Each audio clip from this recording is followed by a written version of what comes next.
வியாதி, பில்லுசூன்ய கட்டு, தற்கொலை எண்ணம், போதை வஸ்துக்களின் அடிமைத்தனம் மற்றும் தீய பழக்கங்களிலிருந்து விடுதலை பெற்றுக்கொள்ள யாவரையும் அன்புடன் அழைக்கிறோம். அல்லேலூயா. ஆண்டவரிடத்துல நான் இந்த நாளில் என்ன செய்து கொடுக்கணும் அப்படின்னு சொல்லி ஜெபித்து கொண்டிருக்கும் பொழுது கர்த்தர் சொன்னதான வார்த்தை இந்த வார்த்தை தான். இங்கு வந்திருக்கிற ஒவ்வொருவரையும் ஆண்டவர் தொட்டு விடுதலையாக்க போகிறார். அந்த வார்த்தையை தேவனுடைய பிள்ளைகள் எனக்கு முன்பாக ஒவ்வொருத்தராக ஜெபிக்கும் பொழுதும் சரி, பேசும்போதும் சரி, திரும்ப திரும்ப அந்த வார்த்தையை சொல்லி உறுதிப்படுத்தினார்கள். அவர்கள் உறுதிப்படுத்தினது நிமித்தம் நான் ரொம்ப தைரியமாக இந்த இடத்துக்கு வந்திருக்கிறேன்.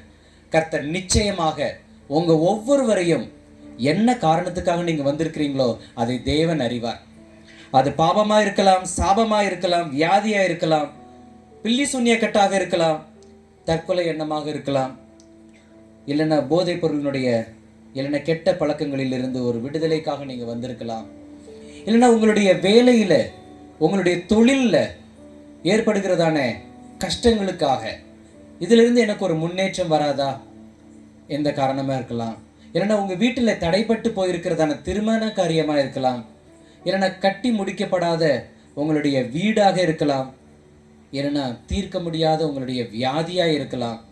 உங்களுக்காக இல்லைனாலும் சகோதரி சாட்சி சொன்ன மாதிரி அவங்களுடைய தாயார், இல்லைன்னா உங்களுடைய பெற்றோர், கூட பிறந்தவங்க, உங்களுடைய உறவினர்கள் யாரானாலும் இருக்கலாம். யாருடைய யாராவது ஒருவருடைய பலவீனத்துக்காக கூட நீங்கள் ஜெபிக்கும்படியா இந்த இடத்துல வந்திருக்கிறான். ஆனால் ஆண்டவர் ஜெபிக்கும் பொழுது கொடுத்த ஒரு வாக்குத்தத்தம் என்ன தெரியுமா? நான் விடுதலையை தருவேன். அல்லேலூயா.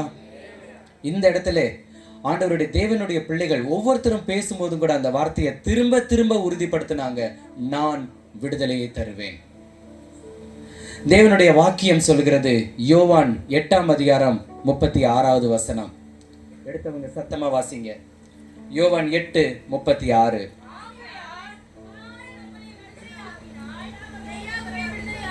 அல்லேலூயா.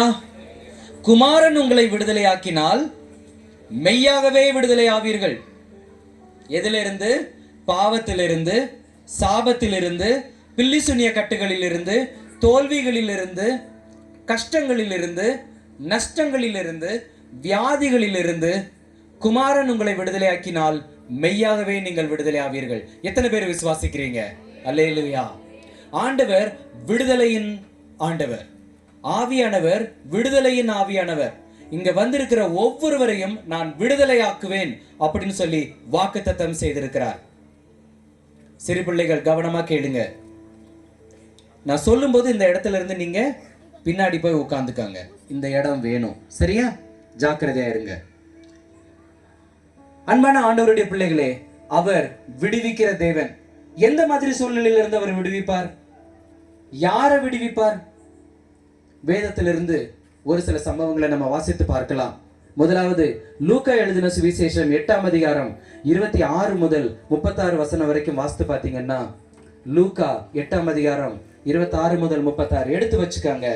நேரம் குறைவா இருக்கிறதுனால நான் அதிகமான நேரம் உங்களோடு கூட ஜெபிக்க வேண்டும் என்று ஆசைப்படுகிறேன். ஆண்டவர் எனக்கு வாக்குத்தத்தம் செய்திருக்கிறார், ஜெபிக்கிற ஒவ்வொருவரையும் நான் விடுதலையாக்க போகிறேன். அதனால சுருக்கமாக வாசித்து நான் ஒவ்வொரு பகுதியாக கடந்து செல்கிறேன். லூக்கா 8:26 முதல் 36 வரைக்கும் வாசித்து பார்த்தீங்க அப்படின்னா, முதலாவதாக 27ஆம் வசனத்துல வாசிக்கலாம். இயேசு கரையிலிருந்து இறங்கின போது நெடுநாளாய் பிசாசுகள் பிடித்தவனும் வஸ்திரம் தெரியாதவனும் வீட்டில் தங்காமல் பிரேத கல்லறைகளிலே தங்கினவனுமாயிருந்த அந்த பட்டணத்து மனுஷன் ஒருவன் அவருக்கு எதிராக வந்தான். நெடுநாளாய் வேதவசனம் சொல்கிறது 29ஆம் வசனத்துல, அந்த அசுத்த ஆவி வெகு காலமாய் அவனை பிடித்திருந்தது. நெடுநாளாய், வெகு காலமாய் ஒரு மனுஷனை ஒரு பிசாசு பிடித்திருக்கு. அந்த பிசாசு அவனை ஒரு வஸ்திரம் போட விடாது, ட்ரெஸ் போட விடாது, அவனை வீட்டுல தங்க விடாது. அதுல வேத வசனத்துல வாசித்து பாத்தீங்கன்னா 29ஆம் வசனத்துல, அவன் சங்கிகளினாலும் விலங்குகளினாலும் கட்டுண்டு காவல் பண்ணப்பட்டிருந்தும் கட்டுகளை முறித்து போட்டு பிசாசினால் வனாந்திரத்திற்கு துரத்தப்பட்டிருந்தான். இப்பேற்பட்ட ஒரு கொடுமையான பிசாசுன்னு பாருங்க. அவனை வீட்டுல தங்க விடாது, குடும்பத்தோடு இருக்க விடாது, நல்ல வஸ்திரம் போட விடாது. அவனை எப்ப பார்த்தாலும் அவனை கட்டி போட்டிருந்தாலும் சரி, சங்கிலினால கட்டி போட்டிருந்தாலும் சரி, விலங்குகளினால கட்டி போட்டிருந்தாலும் சரி, அதை எல்லாத்தையும் ஒட்டச்சி எரிஞ்சிட்டு அவனை கல்லறைகளுக்கு கொண்டு போயிடும். கல்லறைக்கு யார் போவாங்க? இறந்தவங்க தான் போவாங்க, உயிரோடு இருக்கிறவங்க போக மாட்டாங்க. ஆனா இந்த மனுஷனை அந்த பிசாசு உயிரோடு இருக்கும் போதே கல்லறைக்கே கொண்டு போய்கிட்டே இருக்கு. அநேக தேவனுடைய பிள்ளைகளுடைய வாழ்க்கையிலையும் என்ன காரணத்தினாலேயோ தெரியாது, நல்லா வாழ வேண்டியவங்க, நல்லா வாழ்ந்து சுயித்திருக்க வேண்டியவங்க சுயித்திருக்க முடியாமல், ஆசீர்வாதமா இருக்க முடியாம அவங்களுடைய வாழ்க்கை ஒரு செத்த வாழ்க்கை மாதிரியே இருக்கும். என்ன காரணம்னு அவங்களுக்கு தெரியவே தெரியாது, இந்த வாலிபனுக்கு ஏற்பட்டது போல. ஆனா ஆண்டவர் அவனை தேடி போய் அவனை பார்த்து என்ன சொல்றாரு தெரியுமா? 29ஆம் வசனத்துல, அந்த அசுத்தாவி அவனை விட்டு போகும்படி இயேசு கட்டளையிட்டபடினாலே அப்படி சொன்னான்.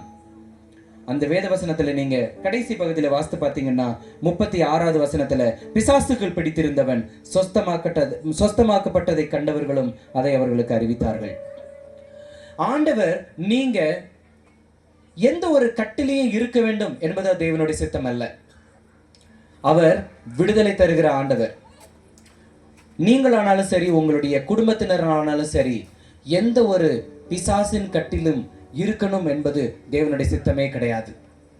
யாராவது உங்ககிட்ட இது உங்களுக்கு ஏற்பட்டிருக்கிற ஒரு சாபம், உங்களால இதுல இருந்து வெளியில வர முடியாது, நீங்க இப்படிதான் வாழ்ந்தாகணும் அப்படின்னு சொன்னா அதை நம்பவே நம்பாதீங்க. ஆண்டவருடைய வேதவசனம் சொல்கிறது, குமாரன் உங்களை விடுதலை ஆக்கினால் மெய்யாகவே நீங்கள் விடுதலை ஆவீர்கள். இன்னைக்கு நிறைய பேர் தன்னுடைய குடும்பத்துல பில்லி சுனிய கட்டு இருக்கு, பிசாசு பிடித்திருக்கு அப்படின்னு சொல்லி குறி சொல்றவங்க கிட்டையும் மாந்திரீகம் பண்றவங்க கிட்டையும் கூப்பிட்டுட்டு போவாங்க. அவங்க என்ன செய்வாங்க தெரியுமா? ஒரு கயிறை கட்டி, மந்திரிச்சு ஒரு கயிறை கட்டி அனுப்பிடுவாங்க, இல்லைன்னா ஒரு மைய கொடுத்து தேய்ச்சி அனுப்பிடுவாங்க, இல்லைன்னா ஒரு விபூதியை கையில கொடுத்து இதை தினமும் பூசிக்கோங்கன்னு சொல்லி அனுப்பிடுவாங்க. ஆனா அது எல்லாத்தையும் காட்டிலும் வல்லமை உள்ள தேவன் குமாரனாகிய இயேசு கிறிஸ்து, அவர் விடுதலை ஆக்கினால் மெய்யாகவே நீங்கள் விடுதலை ஆவீர்கள். ஒரு சில சமயங்கள் என்ன ஆகும், என்ன அர்த்தம் மெய்யாகவே விடுதலை ஆவீர்கள் அப்படின்னா என்ன அர்த்தம் அப்படின்னா, ஒரு தடவை அவங்க விடுதலை ஆகிட்டா திரும்பவும் பிசாசு அவர்களிடத்துல வராது. அவர்களை எந்த காரணம் கொண்டும் தேவ ஆவியானவர் மீண்டுமாய் அந்த அசுத்தாவி வருவதற்கு அனுமதிக்க மாட்டார், பலவீனப்படுவதற்கு அனுமதிக்க மாட்டார். ஆனா தேவனுடைய பிள்ளைகள் என்ன செஞ்சிருவாங்க, ஒரு தடவை சுகமடைந்ததுக்கு அப்புறமா சபையை விட்டோ, ஜபம் பண்றது விட்டோ, வேதம் வாசிக்கிறது விட்டோ விலகி போயிடுவாங்க. விலகி போகும் பொழுது அவங்களுடைய அந்த சரீரமாகிய ஆலயம் காலியா இருக்கும்போது என்ன ஆகும், அந்த அசுத்தாவி எல்லா இடத்திலும் சுத்தி திரிந்து இளைப்பாறுகிறதுக்கு இடம் கிடைக்காம திரும்பவும் அவனிடத்துல வந்து அவனை பலவந்தமாய் மேற்கொண்டு அவனுடைய வாழ்க்கையை அது இன்னும் அதிகமாக நாசம் பண்ணிடும். கர்த்தருடைய பிள்ளைகள் இந்த இடத்துல வந்திருக்கிற நீங்க, நேற்றைய தினத்துல அநேகர் அசுத்தாவியிலிருந்து விடுதலை ஆனீங்க. தேவனுடைய பிள்ளைகள் தொடர்ந்து ஜெபிக்கிறதுலையும் வேதம் வாசிக்கிறதுலையும் உறுதியா இருக்கணும். உறுதியா இருக்கும்போது எந்த காரணம் கொண்டும் அந்த பிசாசு திரும்ப உங்களிடத்திலே வராது.